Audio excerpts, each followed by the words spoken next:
You talk about patriotism. Kenyans, many Kenyans, and even those living abroad, just believe it's about that Kenyan flag band that I can see the SG of the Kenya Ahadi Party wearing. But involvement in your civic role is also part and parcel of patriotism. Do you think that Kenyan youth, you included, are lacking when it comes to patriotism? That playing your civic role of going to cast a ballot and ensuring that you get to choose the leaders for this country, up until you draw the line?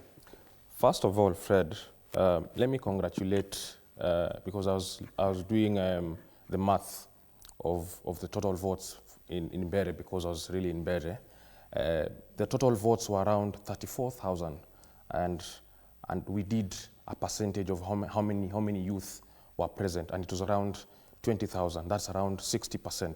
I want to congratulate the young people who came. So you say the majority of those who voted in Bere North were actually Yes, they are young people, because I was there. And a majority of the young people were also there protecting their votes, Fred. Because, you know, the aspersions that are being created online is to make sure that the young vote is divided. Because a majority of people who are talking that young people are not at the ballot were not even there, Fred. First, let me commend the young people, because from 2024, 2025, the young people are to the street. These old folks are pushing us to pay for their mistakes, Fred. One, the young people came out at a large number in 2024, at another large number in 2025. When young people were being killed, when young people were being abducted, the church was still silent, Fred. Now they cannot be all of a sudden be very clever and tell us, look, young people, you have failed. That heavy responsibility for paying the price, it is a cumulative responsibility for everyone in this country. You feel that burden is misplaced, that no one should ask you to rise up and do something? I'm saying the burden should be shared among all of us, because it's not young people only are in this country, Fred. We are from the generation that we say that we are young people. What of the old generation? They keep making the same mistakes that we keep want to change, Fred. Let's focus on our own role. Because today is a youth perspective. I'm getting to that point, Fred. Take me slow, because I want to take you as we are going. Checking my time to see if how slow we can go. Yes, Fred. Two, the church is telling us this morning, or they did a presser yesterday, saying that the young people need to do more. Really, Fred. The church already has failed. They're on record taking bribes. President Ruto is not giving 100 million on the street. He's giving 100 million to the church.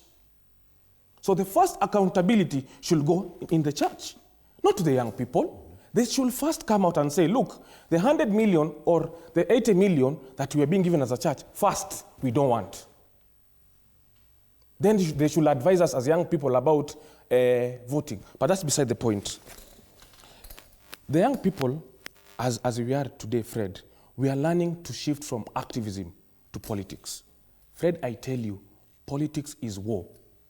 It's not a game that you have to dream and have to imagine that it needs to be fair. The battle of politics is won before the game started.